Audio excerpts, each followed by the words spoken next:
معاشرے میں طالبات کا کردار. آج اسلامی معاشرے میں اگر ہم غور کریں تو یہ بات سامنے آتی ہے کہ عورت کو بتا دیا جاتا ہے کہ تمہاری حیات مقصد اور جینے کا مقصد یہ ہے کہ سن لو کہ جب تک تمہاری شادی نہیں ہو جاتی تب تک تم پڑھ لو اور کام کاج سیکھ لو، اور پھر جب تمہاری شادی ہو جائے اس کے بعد اپنے شوہر کے ساتھ اچھی زندگی بسا جا. نتیجتاً یہی ہوتا ہے، زیادہ تر یہی ہوتا ہے کہ ہماری مائیں، بہت سی مائیں ہمارے معاشرے میں بہت ہی مظلومانہ زندگی گزارتی ہیں، بہت ہی مظلومانہ زندگی گزارتی ہیں، اور ہماری مائیں یہی سنتی ہیں کہ میں بوجھ ہوں اپنے باپ پر، بوجھ ہوں اپنے بھائی پر، اور بوجھ ہوں اپنے ماں پر. حالانکہ وہ بوجھ نہیں ہوتی، وہ ان کی ذمہ داریاں ہوتی ہیں کہ جس بچے کو اس نے پیدا کیا اسے پالے، اس کی تربیت کرے، اسے اچھی تعلیم دے، ان کی ذمہ داریاں ہوتی ہیں. اگر ہم دیکھیں تو کیا عہد نبی میں یہی ہوتا تھا؟ کیا صحابیت نے اتنا ہی کردار نبھایا تھا کہ شادی تک پڑھا لو، لکھا لو، کام کاج سکھا لو، اس کے بعد شادی کرا دو اور آل اولاد تربیت الحمدللہ معاملہ ختم؟ کیا عہد نبی میں یہی ہوتا تھا؟ کیا صحابیت نے اتنا ہی کردار نبھایا تھا؟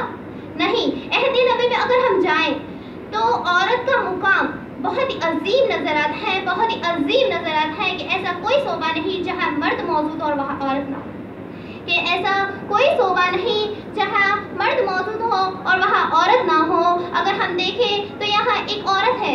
جب نبی صلی اللہ علیہ وسلم کو اسلام کے بارے میں بتایا جاتا ہے، جب نبی صلی اللہ علیہ وسلم پر اسلام آتا ہے تو نبی صلی اللہ علیہ وسلم اس خاتون کو اسلام کے بارے میں بتاتے ہیں تو وہ پہلی عورت بن جاتی ہے جو نبی صلی اللہ علیہ وسلم پر اسلام لائی، جو نبی پہلی عورت تھی جس نے اسلام قبول کیا.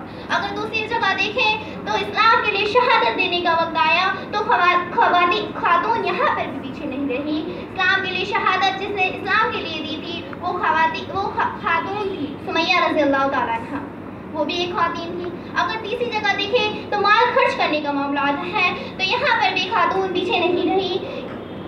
مسند احمد کی حدیث کا ایک ٹکڑا ہے کہ رسول صلی اللہ علیہ وسلم نے فرمایا کہ خدیجہ کے فضائل بتاتے ہوئے فرمایا کہ خدیجہ نے جب مجھ پر خرچ کیا، جب لوگوں نے مجھے اپنے مالوں سے محروم کر دیا، جب لوگوں نے اپنے مالوں سے مجھے محروم کر دیا تھا، جب خدیجہ نے مجھ پر خرچ کیا. تو میری ماں اور بہنوں سوچو کہ اتنے مقامات میں عورت پیچھے نہیں ہے تو تعلیم حاصل کرنے میں کیسے پیچھے رہ سکتی ہے، تعلیم لینے میں کیسے پیچھے رہ سکتی ہے. اگر خواتین کو تعلیم دے گے تو ان کے آل اولاد میں ابتدائی میں محبت، صداقت اور ایمانداری پیدا ہوگی، اور وہ کسی حال میں چوری چکاری یا بے ایمانی کے بارے میں سوچ بھی نہیں سکتا. ان کے دماغ میں وہ خیالات بھی پیدا نہیں ہوں گے کہ میں کسی چیز میں بے ایمانی یا چوری کروں.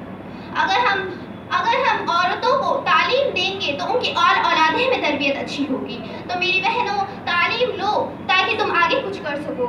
تو لیکن اس معاشرے میں آج یہ سب باتیں بھول گئی. انہیں لگا کہ غیبت ادھر کی بات ادھر، فلاح کی بہو پر، بیوی کی فلاح پر، لوگوں پر نظر رکھنے، بے پردگی اختیار کرنے کے لیے پیدا کیا. حالانکہ یہ سب باتیں بھول گئی کہ تعلیم لینے کا مقصد کیا ہے، تعلیم کس لیے لے رہی ہے. کھانے پینے کے علاوہ سب وقت اسی پر خرچ ہو رہا ہے. تو میری بہنوں اپنی تعلیم لو، تعلیم کے نام پر کچھ اور مت کرو. اس معاشرے میں یہ ہو رہا ہے کہ لوگ تعلیم کے نام پر گھر سے نکلتے ہیں لیکن انہیں معلوم نہیں وہ کس مقصد سے گھر سے نکلتی ہے، وہ کہاں جاتی ہے، کس سے بات کرتی ہے، کس سے ملتی ہے، ان کے ماں باپ کو معلوم ہی نہیں.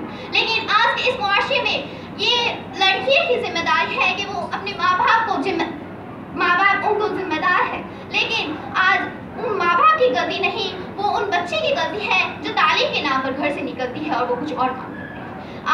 آج کا اس معاشرہ دراصل اس فتنے میں ہے کہ جہاں رسول کریم صلی اللہ علیہ وسلم نے سب سے بڑا فتنہ قرار دیا ہے، جہاں حجاب اور پردے کی ضرورت ہے وہاں بے پردگی اور فحاشی بے انتہائی سے جنم لے رہی ہے، تیزی سے جنم لے رہی ہے. تو آج ہم اس فتنے میں ہیں. تو میری بہنوں اب آخر میں اللہ تعالیٰ سے دعا کرتے ہیں کہ اللہ تعالیٰ ہمیں ہر شر اور فتنے سے محفوظ رکھے اور دینی تعلیم لینے کی توفیق عطا فرمائے اور ہمیں حیا اور پردہ اختیار کرنے کی توفیق عطا فرمائے. آمین. السلام علیکم ورحمۃ اللہ وبرکاتہ.